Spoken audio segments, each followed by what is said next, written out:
नमस्कार मित्रांनो, सुस्वागत। इयत्ता दुसरी, विषय मराठी। आज आपण एक सुंदर अशी कथा बघणार आहोत, धाडसी मुकुंद।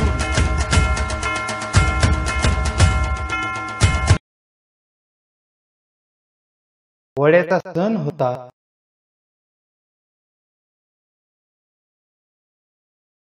महेश गावात धमाल उडालेली होती।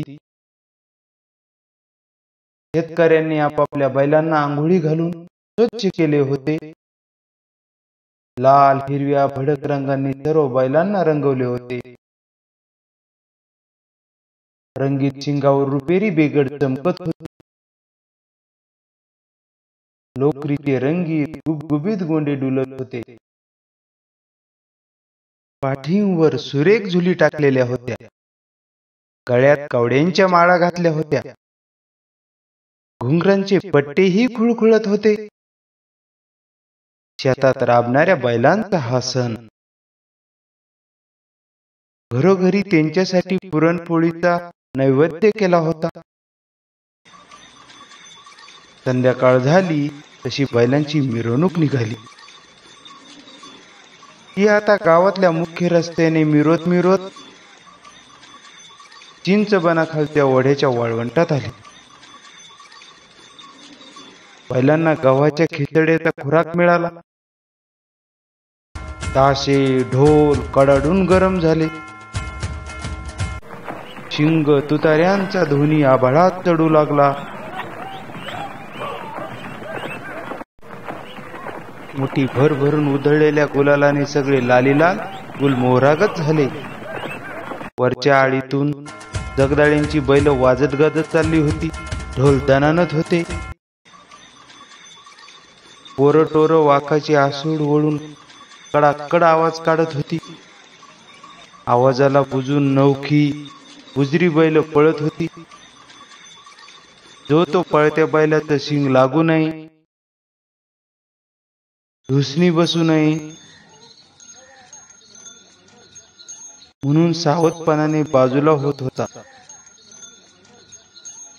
आपापला जीव वाचवत होता।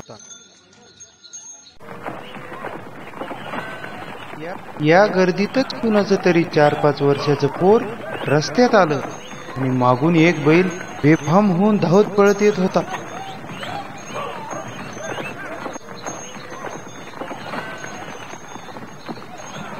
धावपळीत त्या बारक्या पोराकडे कोणाचंच लक्ष नव्हतं।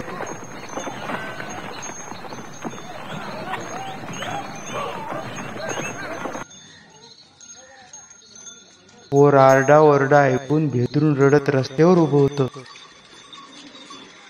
रस्त्याच्या कडेला एका दुकानाच्या फळीवर मुकुंद उभा होता। त्याचं लक्ष त्या पोरावर चटकन गेलं। पोर रस्त्यात भेदरलेलं, बैल धावत आलेला। फळीवरून दानकन उडी मारून मुकुंद वेगानं पुढे झाला।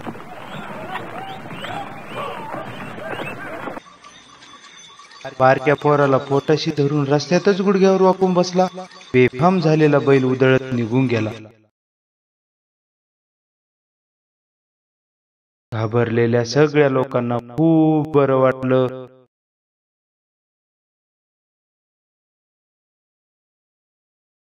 मुकुंदच्या धैर्याची, शौर्याची तारीफ झाली।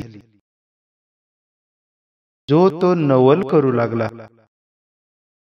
जीव वाचवलेल्या बारक्या पोराच्या आईबाबांनाही मुकुंद तोंड भरून कौतुक केलं, त्याला शाबासकी दिली।